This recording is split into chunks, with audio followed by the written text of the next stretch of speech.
You know that moment when your entire world crumbles while you're doing something as mundane as laundry? Well, picture this. There I was, Susan Parker, being the perfect wife on a Wednesday evening, sorting through my husband's dirty clothes like the devoted domestic goddess I thought I was, when I found a crumpled receipt that made my marriage collapse faster than a house of cards in a tornado. Giovanni's Italian Bistro, $347.89, Tuesday, 7:30 p.m. Now, here's the beautiful irony. I discovered my husband's infidelity while literally cleaning up his messes. The receipt was wadded up in his khakis like discarded evidence, which perfectly described what Brad had apparently done with our 8-year marriage.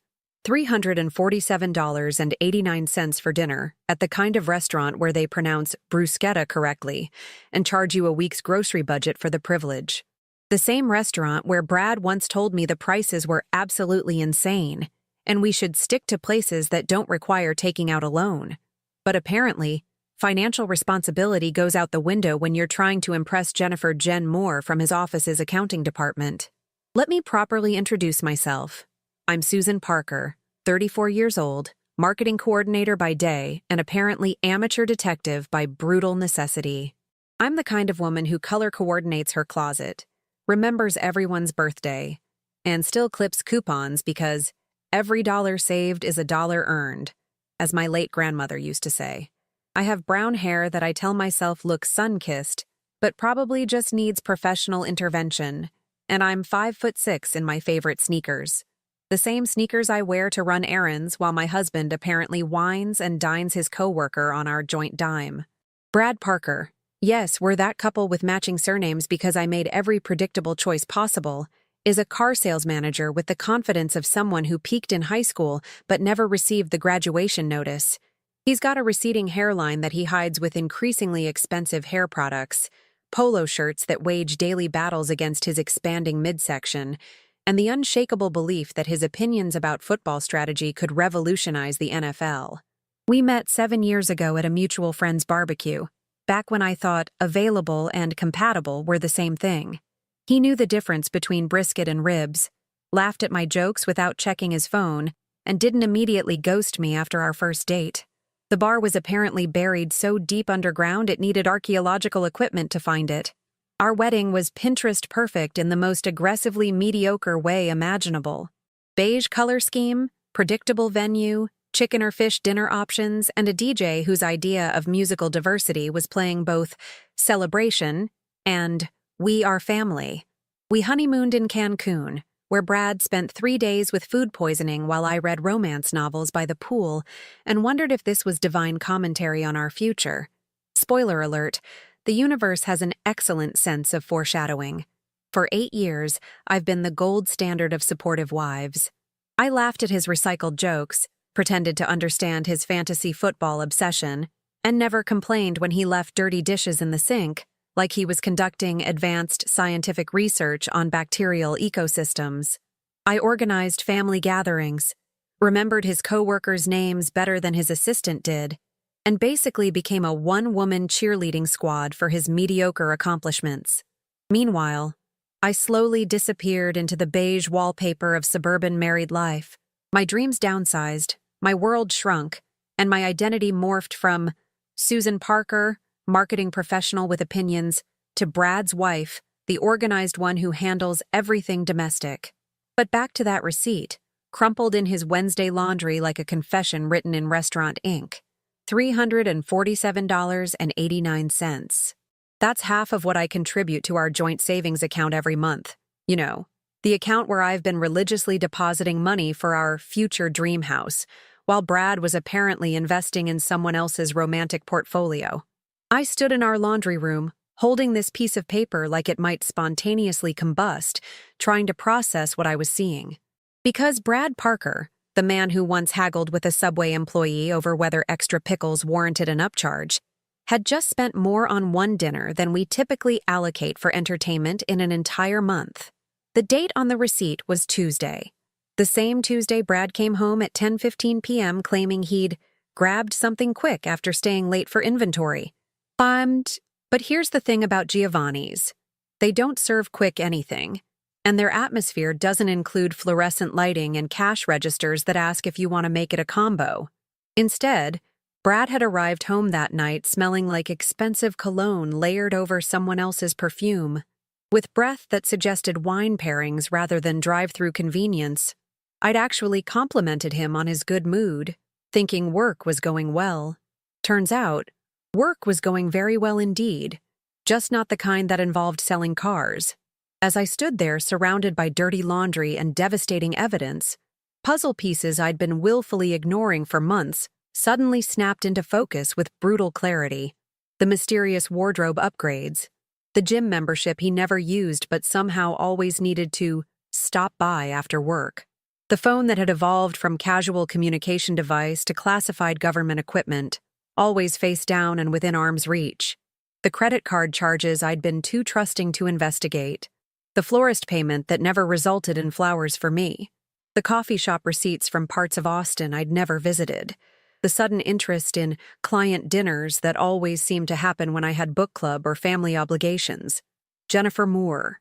I'd met her exactly once at Brad's company Christmas party, where she'd complimented my earrings and recommended a true crime podcast I'd never heard of. She was everything I wasn't, effortlessly confident, naturally funny, and apparently the type of woman who inspired married men to spend their mortgage payment on appetizers. The worst part? I'd genuinely liked her during our brief conversation. We'd talked about serial killer documentaries while Brad mingled with other co-workers, and I'd gone home thinking how fortunate he was to work with such engaging people. Little did I know I was bonding with my future replacement over our shared interest in people who destroyed lives for personal satisfaction. But here's where the story takes an interesting turn. Instead of immediately confronting Brad like any rational person would, instead of crying or screaming or demanding explanations, I did something completely unprecedented for Susan Parker, professional people-pleaser and lifetime president of the Let's Discuss This Calmly Club. I got strategic. Standing in that laundry room, holding evidence of my husband's betrayal while surrounded by his dirty clothes, I realized something liberating. I had approximately 22 hours before Brad's next inventory meeting, which, according to the pattern I was now recognizing, would be tomorrow, Thursday evening. 22 hours to plan something that would transform his romantic dinner into an educational experience about consequences, financial responsibility, and the dangers of underestimating organized women with access to joint credit accounts. I wasn't just going to catch him cheating. I was going to orchestrate the most memorable evening of Brad Parker's life, complete with public embarrassment, financial humiliation, and social consequences that would make his Tuesday night dinner look like a pleasant memory. Susan Parker, perpetual doormat and professional conflict avoider, was about to become Susan Parker, director of karmic justice and executive producer of her husband's comeuppance. And tomorrow night's performance was going to be absolutely spectacular. Before I detail my masterpiece of marital justice, let me paint the complete picture of how I became Mrs. Completely Clueless Parker. Because trust me, the warning signs weren't subtle. I just had the observational skills of someone who'd been gaslit so thoroughly, I started thinking the smell of smoke meant someone was making s'mores. The transformation began about 6 months ago with what I now call the Great Personal Renaissance. Brad went from a man who considered deodorant optional on weekends to someone who owned more grooming products than a professional makeup artist. He started using cologne that cost more than our monthly streaming service budget, began dental flossing for the first time since our engagement photos, and somehow developed strong opinions about thread counts that didn't involve complaining about price tags. When I praised his sudden commitment to personal hygiene, he claimed he was trying to project more professionalism at work. How wonderfully ambitious. Except his definition of professional apparently meant looking good enough to impress someone who wasn't legally obligated to find him attractive. The wardrobe evolution should have triggered every alarm I didn't know I possessed. Brad transformed from exclusively shopping clearance racks to owning shirts that weren't permanently wrinkled. He discovered the revolutionary concept of pants that actually fit his body, learned to coordinate belts with shoes, and somehow acquired the kind of casual confidence that comes from knowing someone appreciates your efforts. I actually bragged to my book club friends about his metamorphosis. "Brad's been taking such wonderful care of himself lately," I'd tell them over our monthly wine and literary pretensions. "It's like he's rediscovered his self-worth." What he'd actually rediscovered was his ability to attract women who hadn't spent 8 years watching him leave dirty socks everywhere and explain why the Dallas Cowboys were definitely going all the way this year. The gym membership was another red flag I missed with Olympic-level obliviousness.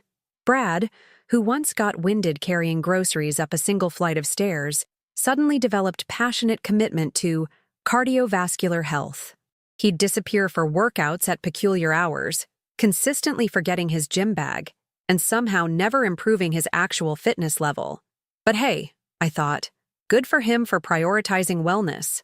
I was clearly just being paranoid from watching too many documentaries about lying spouses. Meanwhile, I was living my best suburban housewife fantasy with the dedication of someone auditioning for a lifestyle blog. I meal prepped every Sunday, maintained our social calendar with professional efficiency, and even started that herb garden on our back deck because cooking with fresh basil seemed sophisticated. I was essentially cosplaying as a domestic goddess, while my husband auditioned for the lead role in Married Men Behaving Badly Texas Edition. The phone behavior evolution was perhaps my most spectacular failure of pattern recognition. Brad's device went from being casually abandoned on counters like forgotten mail to becoming a permanent appendage that required constant monitoring. Suddenly, it lived face down, within arm's reach, accompanied by nervous laughter whenever notifications interrupted our conversations. When I mentioned his newfound phone protectiveness, he explained he was practicing being more present in our relationship. How romantically mindful. Except present meant physically occupying the same space while mentally coordinating his extracurricular romantic calendar. The creative dinner excuses started around month 3 of what I now recognize as Operation Replace Susan with someone more interesting.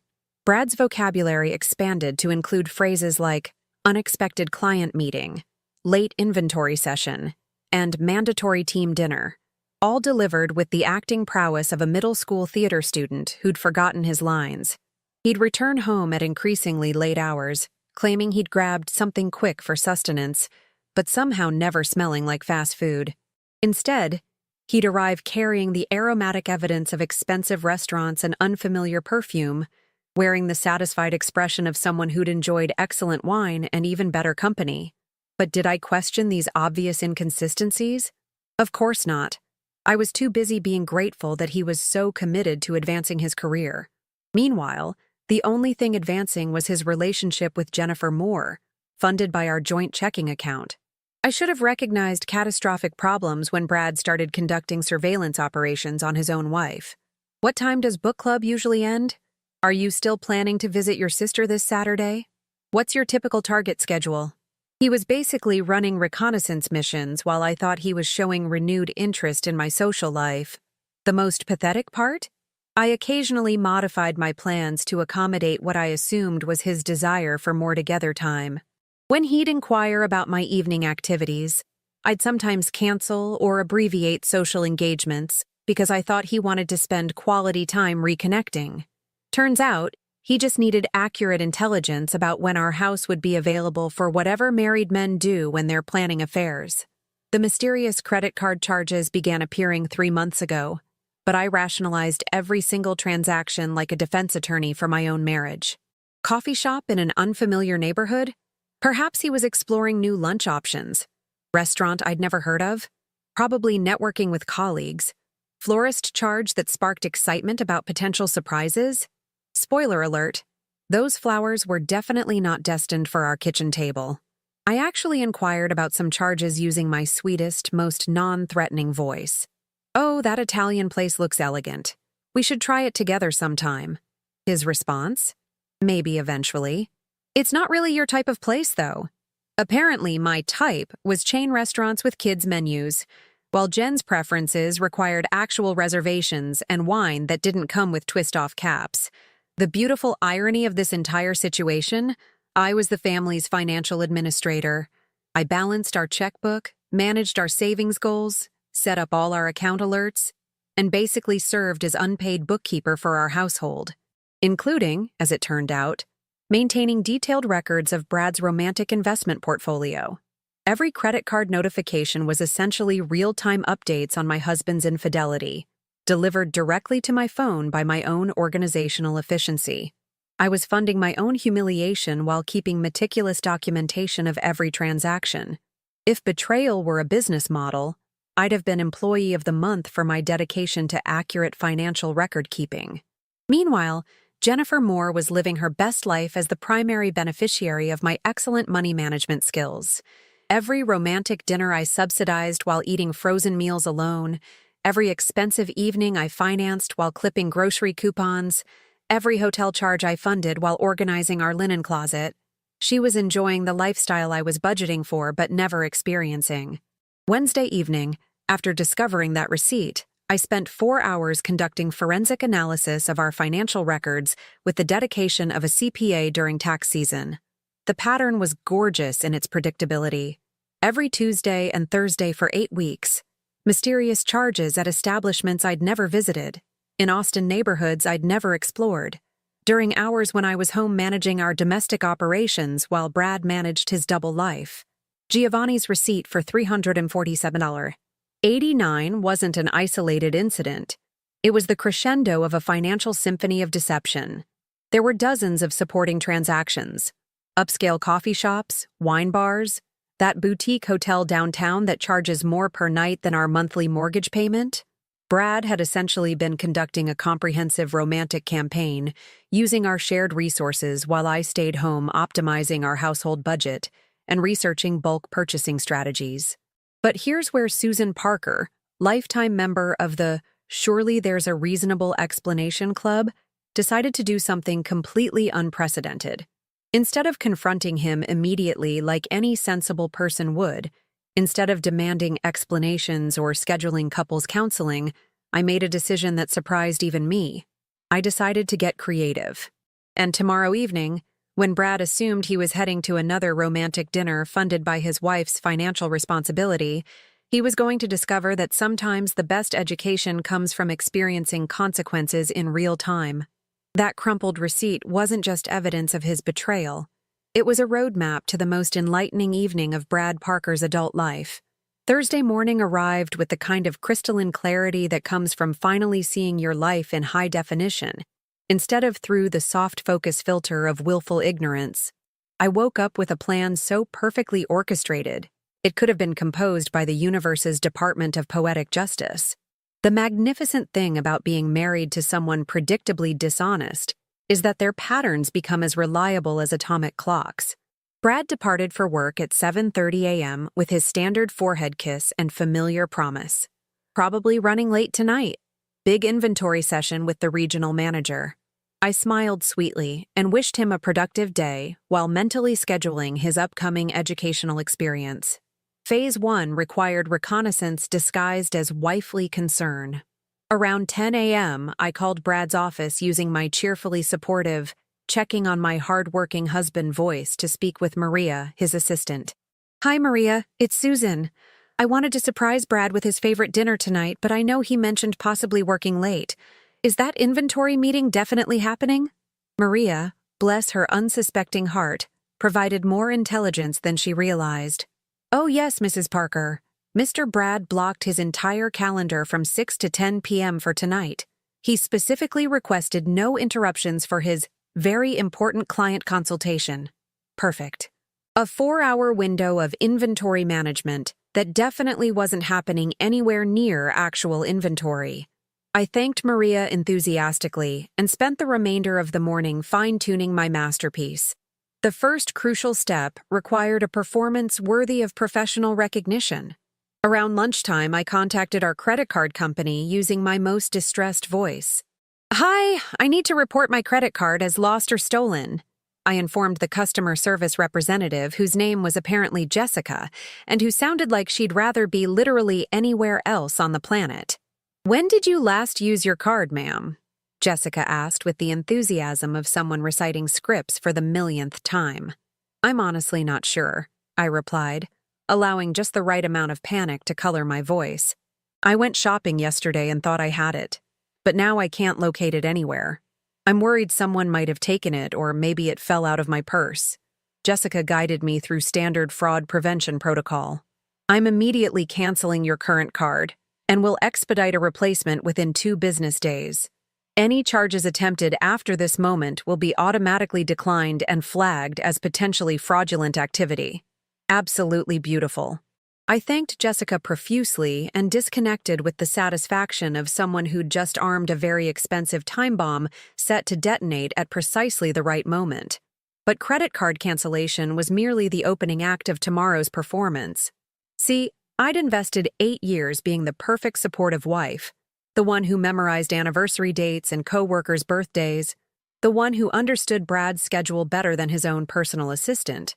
Today, all that accumulated knowledge was about to become strategically weaponized. My next conversation was one I'd been avoiding for years, but suddenly anticipated with genuine excitement. Calling Margaret Parker, my mother-in-law. Margaret represents what you'd diplomatically describe as a traditional woman with unwavering convictions about marriage, family values, and maintaining respectable public appearances. She's also the type of mother who raised her son with crystal-clear expectations about how married men should conduct themselves. "Margaret, it's Susan," I announced when she answered, employing my most serious daughter-in-law tone. "I need to discuss something quite important concerning Brad's recent behavior." The conversation that followed was a masterclass in strategic information warfare. I didn't open with accusations. I led with genuine concern. "I've been noticing some troubling changes in Brad's patterns, and I discovered some receipts that are extremely concerning. I have strong reasons to believe he's having an affair." Margaret's response exceeded my highest expectations. The woman who'd invested 35 years raising Brad to be a respectable gentleman was not pleased to discover her parenting investment was yielding questionable returns. "That boy," she declared with the tone of someone personally offended by moral failures, "was raised significantly better than this behavior suggests." I provided carefully selected evidence to ignite her maternal outrage without revealing my complete strategy. The suspicious credit card charges, the mysterious schedule modifications, the sudden obsession with personal grooming. Margaret absorbed every detail like a prosecutor constructing an airtight case. "What do you need from me?" she asked, which was precisely what I'd hoped to hear. "I need him to face appropriate consequences," I stated simply, "and I need assurance that his family won't enable him to avoid responsibility for his choices." Margaret Parker, I discovered, maintained stronger convictions about family honor than family loyalty when the two concepts conflicted. "Consider that handled," she replied with the authority of someone who'd spent decades ensuring actions produced consequences. Thursday afternoon, I took a strategic drive to Jen's apartment complex. Yes, I knew her address because Brad had mentioned it during one of his complaints about Austin traffic patterns, and I possess an excellent memory for details that later prove useful for justice purposes. I wasn't planning direct confrontation. That approach would be messy and potentially legally problematic. Instead, I had something far more elegant in mind. Jen resided in one of those trendy young professional complexes featuring community bulletin boards, active social media groups, and residents who probably thrived on neighborhood drama. I invested considerable time crafting the perfect anonymous community notice. "Attention residents. Please be aware that Jennifer Moore in Unit 3B is currently conducting an affair with a married man. They've been observed together at multiple local establishments. Thought the community should understand what type of person shares our amenities. A concerned neighbor who values community integrity." I printed multiple copies at different locations: FedEx, the public library, and a copy shop, using various fonts and paper types to create several versions. By Thursday evening, Jen's bulletin board would resemble a community announcement about her extracurricular activities. My final preparation involved calling a locksmith. Carlos from Reliable Austin Locksmith was available Thursday afternoon and didn't ask uncomfortable questions when I explained that my estranged husband needed to be denied access for personal security reasons. He simply nodded professionally and scheduled the appointment for 3 p.m. Thursday, well before Brad's client consultation, but hours after his departure for work. Thursday evening arrived with the kind of anticipation usually reserved for championship games or elaborate revenge fantasies finally materializing. Brad left work following his standard routine, completely oblivious that this would be his double life's final performance. I spent the day in calm preparation, like a theater director ensuring every detail was perfect before opening night. At noon, I posted the community notices at Jen's complex. At 3 p.m., Carlos changed our locks with professional efficiency. At 4 p.m., I confirmed with Margaret that she was available for an important conversation with Bradley this evening. By 5:30 p.m., I was home in my most comfortable pajamas, positioned on our couch with excellent wine and my phone, watching the clock count down to what would undoubtedly be the most educational evening of Brad Parker's adult existence. At 6:15 p.m., I received Brad's predictable text, "Heading into the big meeting now. We'll definitely be late. Don't wait up for me." At 6:30 p.m., I called our credit card company's customer service line one final time. "Hi, I reported my card as lost yesterday, and I wanted to confirm it's definitely been canceled, because I'm noticing some suspicious activity attempts." The representative confirmed that any usage attempts would be immediately declined and flagged as potentially fraudulent. Absolutely perfect. At 7 p.m., I settled comfortably with my wine and phone to await the evening's entertainment.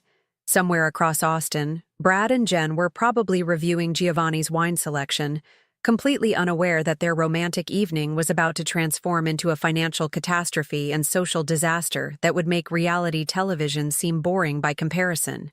The first call arrived at exactly 7:43 p.m., and it wasn't from Brad.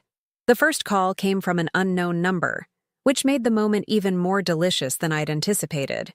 It was Giovanni's restaurant manager calling to inform me there was a payment issue at my husband's table, and they needed to speak with the primary cardholder immediately. "Oh my goodness," I responded in my most genuinely concerned voice. "What type of issue are we talking about? Is everything all right?" The manager, who sounded like someone who'd navigated awkward situations before, but really didn't want to be managing this particular crisis on a Thursday evening, explained that my credit card had been declined multiple times and was showing as canceled due to suspected fraudulent activity. "That's so strange," I continued with Academy Award-worthy confusion. "I did report my card as missing yesterday because I couldn't locate it anywhere in my purse. Are you absolutely certain it's my husband attempting to use it? Could you possibly describe the gentleman for verification purposes?"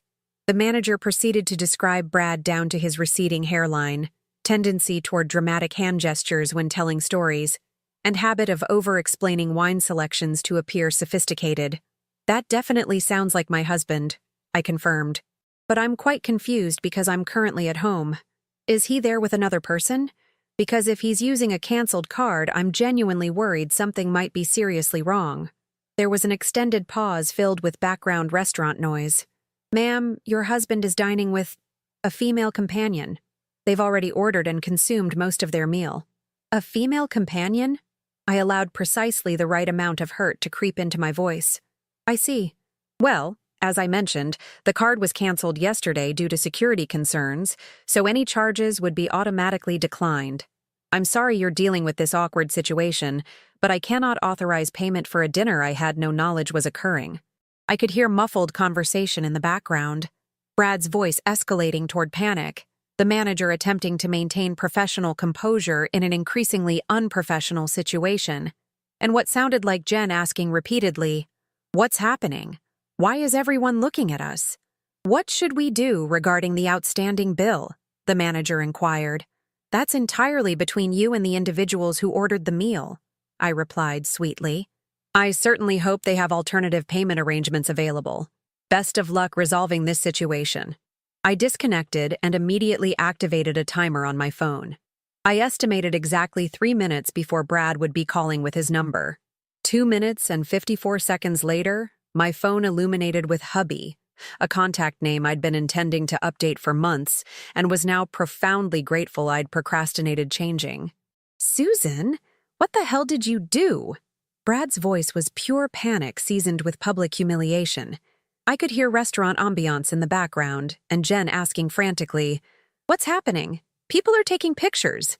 "Oh, hi, sweetheart," I responded with the brightness of someone genuinely delighted to hear from him. "How's that crucial inventory meeting progressing? You sound like you're in a restaurant rather than reviewing stock reports." "Susan, this isn't remotely funny. Our credit card was declined, and the manager called you directly. Did you actually tell them I was here with another woman?" "Well, are you?" I asked with innocent curiosity.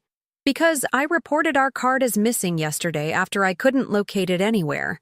Amusing coincidence, though, I actually discovered it this morning in my purse, right beside a fascinating receipt from Giovanni's for nearly $400. From Tuesday evening.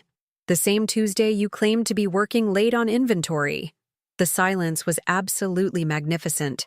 I could practically hear Brad's brain short-circuiting as he attempted to calculate how to explain his way out of this situation while standing in an expensive restaurant with his mistress and a declined credit card. "Look, I can explain everything," he began, which universally translates to, "I'm about to construct elaborate lies." "Oh, I'm confident you can explain," I interrupted cheerfully. "But first, you might want to resolve how you're paying for dinner. I understand Giovanni's maintains strict policies about unpaid bills, and I'm fairly certain your personal credit card is maxed out from all those other mysterious charges I've been documenting." That's when I heard Jen in the background, her voice carrying the mortification that comes from realizing your romantic evening has become dinner theater. "Brad, people are literally photographing this situation. This is absolutely humiliating." The sweet symphony of social consequences colliding with financial reality. Nothing quite like having your affair interrupted by basic restaurant economics and iPhone documentation. "Susan, please," Brad pleaded, his voice now carrying the desperate tone of someone watching their carefully constructed double life implode in real time. "Just call the credit card company and authorize this one charge. We can discuss everything when I get home tonight." "Regarding that," I said casually, pausing to sip my wine, "you might want to arrange alternative accommodations tonight. I had our locks changed this afternoon." Another pause. This one so extended I wondered if the call had dropped. "You what?" "Changed the locks. You know, for security purposes. Since apparently I can't trust the person who possessed keys to make honest decisions about where he actually lives anymore. Seemed like a reasonable precaution." The background noise was escalating dramatically. I could hear the manager attempting diplomatic resolution, other diners obviously paying attention to the unfolding drama, and Jen having what sounded like a complete emotional breakdown about her professional reputation and community standing. "Susan, you cannot just lock me out of my own house." "Actually, I can. Both our names appear on the deed, which means I possess equal authority to change locks as you do to spend our joint funds on romantic evenings with your girlfriend." The locksmith was very understanding when I explained that my husband had been using our shared credit card for unauthorized romantic expenditures. That's when Brad made the critical tactical error of choosing anger over apology. "This is absolutely insane. You're being completely irrational." "Irrational?" I laughed, and it felt genuinely therapeutic to laugh authentically for the first time in months. "Brad, you've been using our joint credit card to fund a relationship with another woman while I stay home eating microwave dinners and balancing our household budget. If anyone's behaving irrationally, it's the man who thought his wife would never notice $400 romantic dinners in a city where our usual splurge is Applebee's happy hour." I could hear increasingly frantic whispering between Brad and Jen, what sounded like the manager approaching their table again with obvious reluctance, and Brad's voice becoming progressively more desperate. "Look, I'll figure out payment somehow, and then I'm coming home so we can resolve this like mature adults." "You're absolutely welcome to try," I said sweetly. "But Brad, you should probably call your mother. She's expecting to hear from you this evening. Something about family values and public embarrassment. She expressed quite strong opinions about married men who apparently forgot their upbringing." The line went so quiet I could practically hear Brad's blood pressure spiking. "You called my mother?" "I spoke with Margaret yesterday, actually. We had a wonderful conversation about marriage, commitment, and how disappointed she was to learn that her son had apparently forgotten everything she taught him about being a decent human being. She's very much anticipating your phone call. Oh, and Brad? I added as a delightful afterthought. You might want to check on Jen's living situation as well. I understand her neighbors have become quite observant about community standards and personal integrity. I disconnected before he could respond and immediately poured myself another generous glass of wine.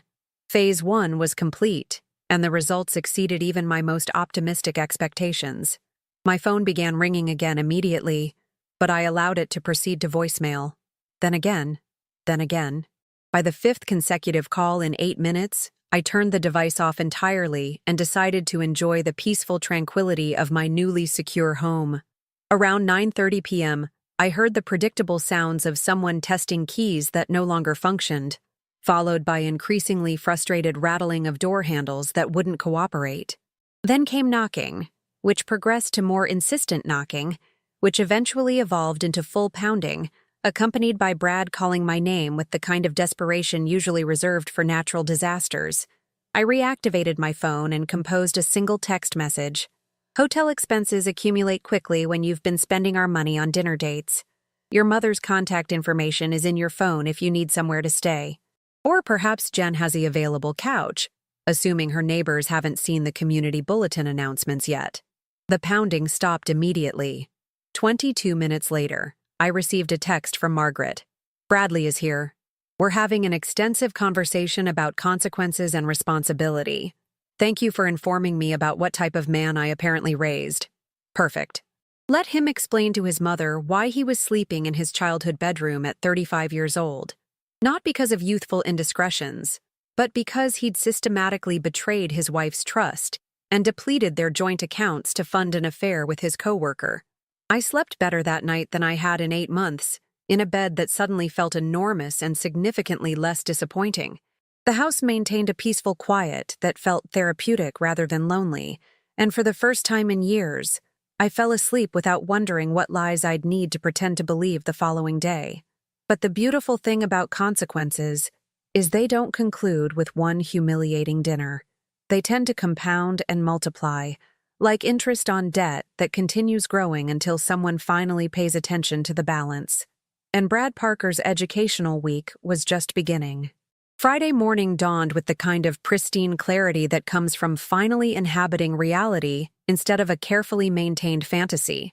I awakened to 26 missed calls, 62 text messages, and the profound peace that accompanies no longer pretending someone else's lies make rational sense. The text messages were a masterpiece of escalating panic and diminishing dignity. They began with Brad's damage control attempts. We need to discuss this situation rationally. Progressed through desperate bargaining. I can explain everything if you just allow me inside. Escalated to frustrated anger. You had absolutely no right to embarrass me publicly like that. And finally devolved into pure desperation. I'm sleeping on my mother's couch and she won't stop lecturing me about family honor and personal responsibility. But the genuine entertainment arrived via unknown numbers. Text messages from complete strangers who'd apparently witnessed or heard about the Giovanni's incident through Austin's remarkably efficient social media network. One message read, "Girl, you are absolutely legendary. The entire city is discussing the credit card situation." Another declared, "My friend works at Giovanni's and says the kitchen staff is still laughing about it during their shifts." My personal favorite came from someone whose neighbor lived in Jen's apartment complex. The bulletin board strategy was pure genius. Jen packed up and moved out overnight. The whole building is buzzing about professional ethics and community standards. I spent Friday morning doing something revolutionary. Exactly what I wanted to accomplish. I systematically organized our bedroom, boxing up all of Brad's possessions with the efficiency of someone who'd been mentally preparing for this moment for months without realizing it. I canceled our joint Netflix subscription and established a new account featuring exclusively my preferences. No more sports documentaries or action movies I'd never requested to endure. I even rearranged our furniture, repositioning the couch to face our large window instead of the television, because I'd always preferred natural light to Brad's constant commentary about whatever game happened to be playing. The house began resembling a space where I actually lived rather than a museum dedicated to accommodating someone else's comfort preferences. Around noon, Margaret called. "Susan, dear, we need to discuss Bradley's future living arrangements and behavior." "Art?" It was the first time in 8 years she'd addressed me as dear instead of Brad's wife. "Of course," I replied, settling into my favorite reading chair with fresh coffee in my preferred mug. "How did your conversation proceed?" "Bradley has admitted to everything," she stated with the tone of someone who'd spent decades teaching children about consequences and was profoundly disappointed to discover her lessons hadn't been permanently absorbed. The other woman, the restaurant charges, the systematic lies about working late, all of it. I provided Margaret with my complete timeline, the months of suspicious behavioral changes, the credit card charges, the receipt I'd discovered, the comprehensive pattern of deception that had been developing for 6 months. Margaret listened with the kind of focused attention she'd never previously paid to my stories about work accomplishments or family events. "That boy was raised to be honest and faithful," she said finally. "This behavior does not represent who I taught him to become." "No," I agreed. "You raised him excellently. This represents who he consciously chose to become despite your good parenting." There was an extended pause. "What do you need from me to move forward successfully?" That's when I realized something beautiful was occurring. Margaret wasn't calling to defend her son or request that I forgive his behavior. She was calling to determine how to help me handle the situation with dignity while ensuring Brad faced appropriate consequences for his choices. "I need him to understand that this marriage is completely finished," I stated simply. "And I need to initiate divorce proceedings without drama, manipulation attempts, or family interference." "Consider it handled," Margaret replied with the authority of someone who'd spent 35 years ensuring that actions produced consequences. "Bradley will behave appropriately throughout this process, or he'll discover himself without family support during these proceedings." 2 days later, Brad arrived with his mother and sister to collect his belongings. He appeared like someone who'd spent an extended weekend being lectured by every woman who'd ever held authority over him and finally understood that charm and manipulation don't work on people who'd witnessed his childhood tantrums. "Susan," he began, but Margaret interrupted with a look that could have stopped highway traffic. "Bradley will apologize sincerely," she announced firmly, "collect his possessions, and leave you in peace to begin your new life." Brad's apology represented everything I'd expected. A comprehensive masterclass in non-apologies featuring phrases like, "mistakes were made," and, "if my actions caused you to feel hurt." But I no longer required a quality apology. I needed him permanently gone, and Margaret was ensuring that occurred efficiently. "Your belongings are boxed and ready by the entrance," I informed him, gesturing toward the neat stack I'd prepared. "My attorney's contact information is with your mother." As they loaded boxes into Margaret's vehicle, Brad attempted one final manipulation. "You understand I love you, right? This situation with Jen, it was meaningless. It didn't represent anything important." "I understand completely," I replied with calm finality, feeling nothing except tired relief. "That's precisely the problem. I was important, and you traded me for something meaningless. That tells me everything I need to know about your judgment and character." He departed without another word, and I watched from my front window as Margaret's car pulled away, carrying the physical remnants of my previous life. The divorce was finalized 6 months later. Texas community property laws meant I received half of everything, including half of the credit card debt Brad had accumulated financing his relationship with Jen. The final accounting was almost poetic in its justice. He'd spent nearly $9,000 over 6 months on hotels, restaurants, gifts, and romantic weekends, all funded by our joint accounts while I remained home managing our household budget and researching bulk purchasing strategies. The most satisfying aspect of the settlement was retaining our house. Since I'd been making consistent mortgage payments and could demonstrate financial stability, the judge awarded me complete ownership in exchange for assuming full mortgage responsibility.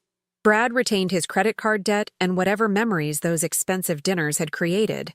Jen, meanwhile, discovered that dating a recently divorced man with substantial financial obligations and a mother who actively despised her wasn't quite the romantic adventure she'd imagined during their affair. They separated approximately 2 months after the divorce was finalized, when Brad couldn't afford to maintain the lifestyle she'd become accustomed to during their restaurant tour of Austin. Last I heard, she'd relocated to Dallas for a fresh beginning, which is Texas code for escape the social consequences of your personal choices. Brad attempted to re-enter the dating scene, but word had spread through Austin's surprisingly interconnected social circles. Apparently, women aren't enthusiastic about dating men who are notorious for financial infidelity and public restaurant humiliation. His dating profile probably should have included recently divorced due to credit card fraud and community embarrassment. Complicated mother relationships included at no additional charge. As for me, I'm thriving beyond my expectations. 6 months post-divorce, I received a promotion to marketing director. Apparently, when you're not investing all your emotional energy managing someone else's poor decisions, you have significantly more bandwidth for professional success. I enrolled in pottery classes because I'd always wanted to learn, but never had time when I was busy performing the role of perfect supportive wife. I even returned to Giovanni's on the 1-year anniversary of the incident. The manager recognized me immediately and sent complimentary champagne with a note. For the most memorable evening in our restaurant's history. You're welcome anytime, and we guarantee all payment systems are functioning perfectly. My house feels completely transformed now. The walls are painted colors that make me genuinely happy.